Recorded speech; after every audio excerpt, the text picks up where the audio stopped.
والعصر ان الانسان لفی خسر الا الذین آمنوا وعملوا الصالحات وتواصوا بالحق وتواصوا بالصبر۔ اللہ رب العالمین 30واں پارہ سورہ عصر میں ارشاد فرماتا ہے والعصر، اور زمانے کی قسم، ان الانسان لفی خسر، خالق کائنات اپنی لاریب کتاب میں ارشاد فرما رہا ہے کہ زمانے کی قسم کہ بے شک انسان جو ہے وہ خسارے میں ہے، بے شک انسان جو ہے وہ نقصان میں ہے، بے شک انسان جو ہے وہ اپنے رب سے دور ہے، بے شک انسان جو ہے ناکامیابیاں اس کی زندگی کا مقدر ہے، مگر فرمایا کہ الا الذین آمنوا وعملوا الصالحات، فرمایا مگر وہ لوگ جو آمنو ایمان لائے، وعملوا الصالحات اور انہوں نے اچھے اعمال کیے، اچھے کام کیے، تو فرمایا کہ وہ نقصان میں نہیں ہیں۔ جو لوگ ایمان لائے اور اچھے کام کیے، ایسے لوگ نقصان میں نہیں ہیں، ایسے لوگ خسارے میں نہیں ہیں، ایسے لوگ اپنے رب سے دور نہیں ہیں، ایسے لوگوں سے اللہ ناراض نہیں ہے، بلکہ فرمایا کہ ایسے لوگوں پر اللہ راضی ہے،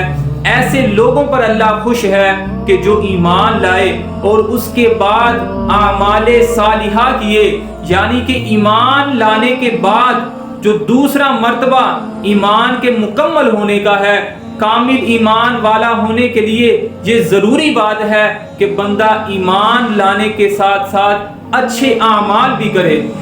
نیک کام بھی کرے، اور فرمایا وَتَوَاصَوْا بِالْحَقِّ وَتَوَاصَوْا بِالصَّبْرِ، اور حق کی وصیت کرتے ہیں، حق کو ماننے والے ہیں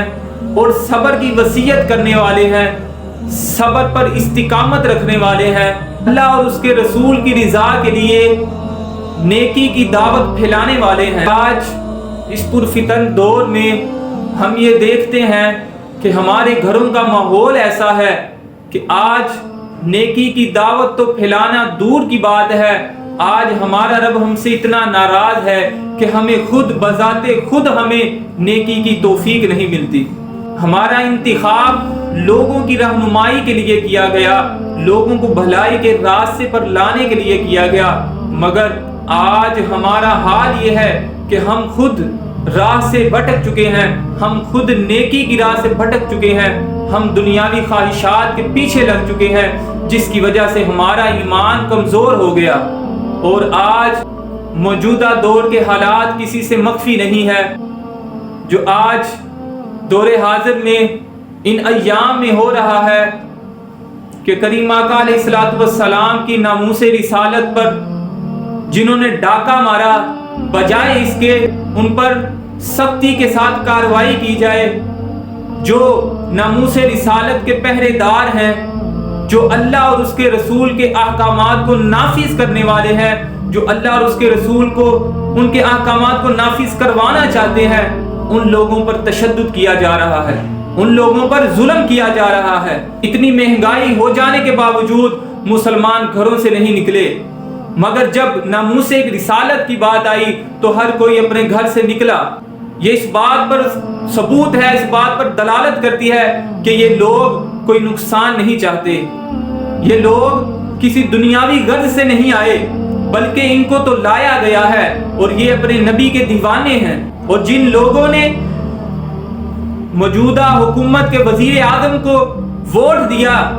بجائے اس کے کہ وہ اس پر شرمندگی کا اظہار کریں، اس پر توبہ کریں، اپنے رب سے معافی مانگیں، بجائے اس کے وہ کیا کر رہے ہیں، ان کا رد عمل کیا ہے؟ وہ جو ناموس رسالت کی خاطر نکلے ہیں ان کے اوپر طنز و تنقید کر رہے ہیں، تانا تنقید کر رہے ہیں کہ یہ لوگ یہ کیسے مولوی ہیں کہ رسول اللہ صلی اللہ علیہ وسلم تو امن پھیلانے والے تھے۔ اور بھائی میری بات غور سے سنو، اگر تیرے باپ اور میرے باپ کو کوئی کچھ کہہ دے تو مجھے یہ بات گوارا نہیں، میری عزت نفس مجروح ہو جاتی ہے، اور مجھ سے برداشت نہیں ہوتا، تو سوچ جس کے لیے یہ زمانے بنائے گئے، جس کے لیے رب نے پوری کائنات کو بنایا، جب اس کی عزت کی بات آتی ہے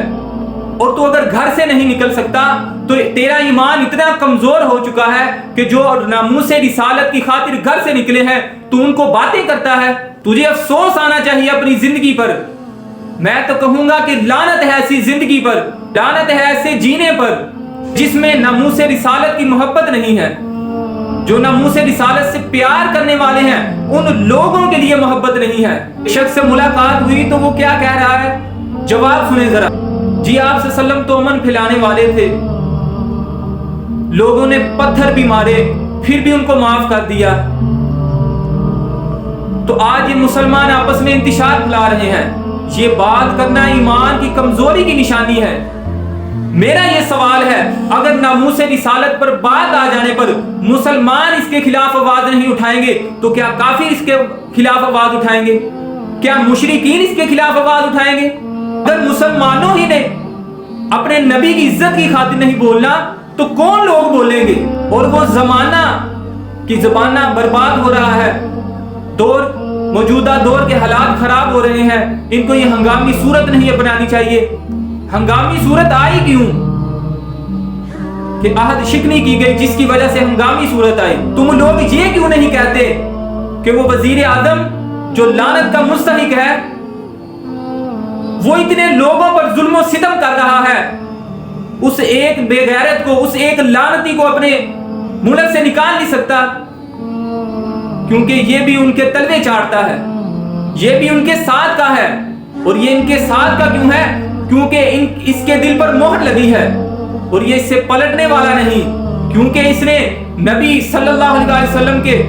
جو عاشقان رسول ہیں ان کے خلاف انہیں بکواس کی، ان پر ظلم و ستم کیے، جس کی وجہ سے اس کا دل اتنا سخت ہو گیا ہے کہ اب یہ اس بات سے نہیں ہٹے گا، اور اس کی موت کا انجام ہم سب دیکھیں گے۔ مایا ختم اللہ علی قلوبہم وعلی سمعہم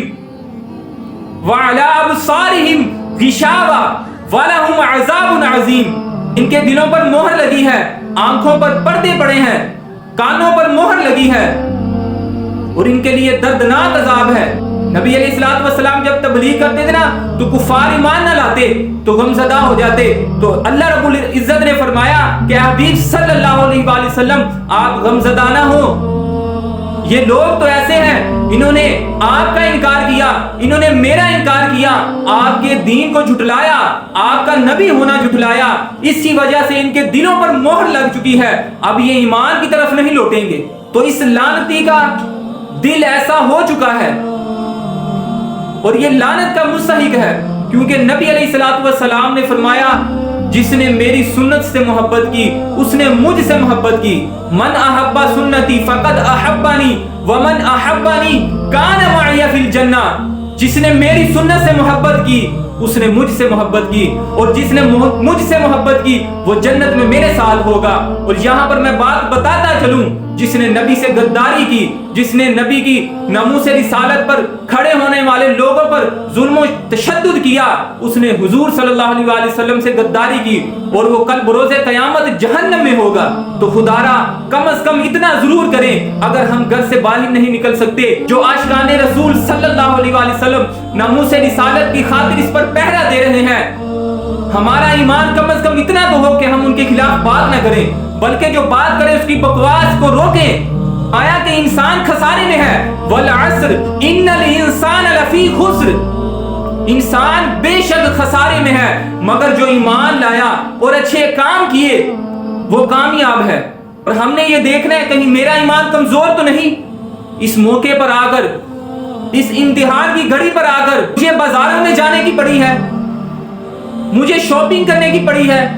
مجھے سیر و تفریح کرنے کی پڑی ہے۔ محبت کا تقاضا یہ ہے کہ تیری راتوں کی نیند اڑ جائے۔ بندہ جس سے پیار کرتا ہے نا حقیقت میں پیار کرتا ہے، تو اگر اس کے بارے میں کوئی خلاف کوئی بات کرتا ہے تو اس سے برداشت نہیں ہوتی، نعرے لگاتے ہیں غلام یہ رسول میں موت بھی قبول ہے، جو ہونا عشق مصطفیٰ تو زندگی فضول ہے۔ مگر آج جب باری آئی ناموس رسالت کی خاطر پہرا دینے کی تو تم گھروں سے نکلنے کی تو دور بات جو ناموس رسالت کی خاطر پہرا دے رہے ہیں، اپنی جانیں لٹا رہے ہیں، اپنا جان مال سب کچھ قربان کر رہے ہیں، اپنی اولادوں کو قربان کر رہے ہیں، تم ان کے خلاف بکواس کرتے ہو، تم ان کے خلاف باتیں کرتے ہو، سمجھ لو کہ تم بھی اس آیت کے مستحق بن رہے ہو۔